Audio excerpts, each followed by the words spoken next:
Hello guys, আজ তোমরা দেখবে কিউবি 100-এ টার্বো খারাপ হয়ে গেলে কি হয় এবং কি করতে হয়।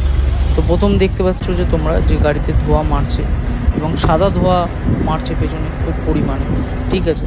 তো আমি এইটা হওয়ার পর আমি গ্যারেজে নিয়ে গেছিলাম, তো আমাদের বাড়ির আশেপাশে গ্যারেজে।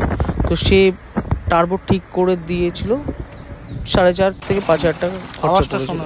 কিন্তু টার্বো ঠিক করার পর 2 দিন চালানোর পর গাড়িতে এরকম বাঁশির মতন আওয়াজ হচ্ছে, যেটা তোমরা শুনতে পাবে আমি এক্সেলেটার করলে পরে। তো এই যে বাঁশির মতন সাউন্ড হচ্ছে, এটা কী করেছে, ও ঠিক করে দিয়েছে, মানে ও রিপেয়ার করেছে। ও কিন্তু কোনো রকম মাল ও লাগিয়ে দেয়নি। অ্যাকচুয়ালি টার্বো রিপেয়ার করতে নেই, টার্বো পুরোপুরি চেঞ্জ করে কোড চেঞ্জ করে আনতে, যেটা আমি ওর গ্যারেজ থেকে অন্য গ্যারেজে গিয়ে টার্বো খুলিয়ে নিয়ে আমি একটি ডিজেল ফুয়েল পাম্পের দোকানে যাই। তো সেখান থেকে টার্বো আনানো হয়, যেটা আমার দাম পড়েছিল 8,600 মতন। তো ওটা লাগিয়ে ফিট করতে 9,000 টাকা সামথিং পড়ে গেছে। তো এই হচ্ছে আমার নতুন টার্বো। তো কেমন লাগলো ভিডিওটা অবশ্যই বলো।